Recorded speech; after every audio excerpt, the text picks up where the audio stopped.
सुप्रभात बच्चों, मैं आपकी हिंदी शिक्षिका अनीता आज फिर इस वीडियो के माध्यम से आपके समक्ष उपस्थित हूँ। ऊ की मात्रा से लेकर कविता। इसके पहले वीडियो में मैंने ऊ की मात्रा से शब्द बतलाए थे।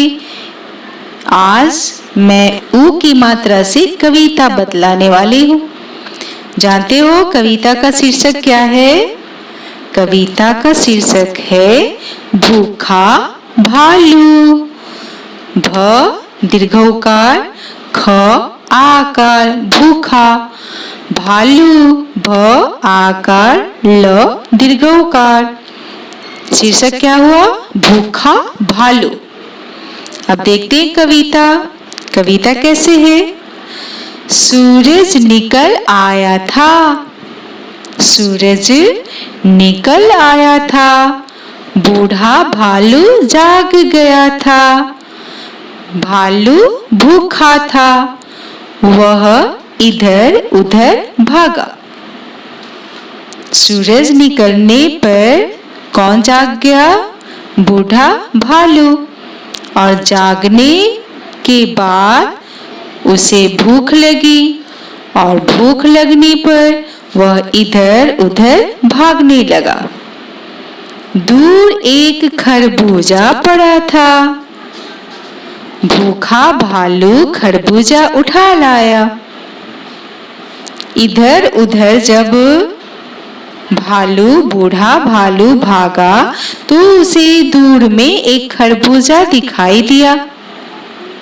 उस खरबूजे को, जो कि भालू क्या था?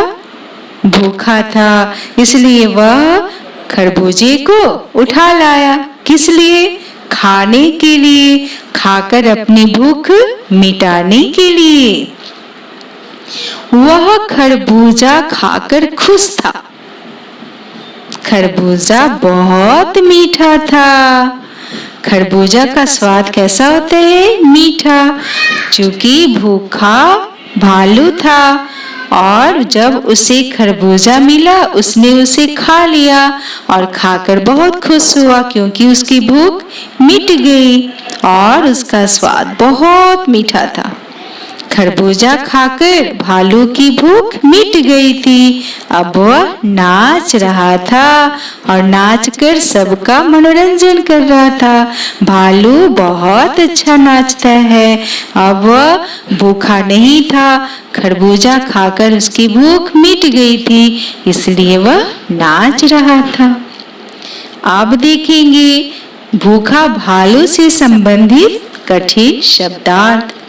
पहला शब्द कौन सा है?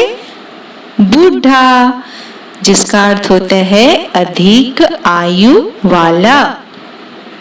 उसके बाद है भूखा, यानी जिसे कुछ खाने की इच्छा हो। उसके बाद है खुश, खुश यानी प्रसन्न। जब बूढ़ा भालू खरबूजा खाया तो वह बहुत खुश हुआ, प्रसन्न हुआ। खरबूजा यानी एक फल जिसे हम लोग खाते हैं और खरबूजा का स्वाद कैसा होता है? बहुत मीठा। तो बच्चों, ये था ऊ की मात्रा से संबंधित कविता जिसका शीर्षक था भूखा भालू। और इस कविता से संबंधित कठिन शब्दार्थ जो आपको स्वच्छ पुस्तिका में लिख लेना है और इसे याद कर लेना है। तो बच्चों, अब अगले वीडियो में फिर मैं आपसे मिलूंगी। तब तक के लिए धन्यवाद।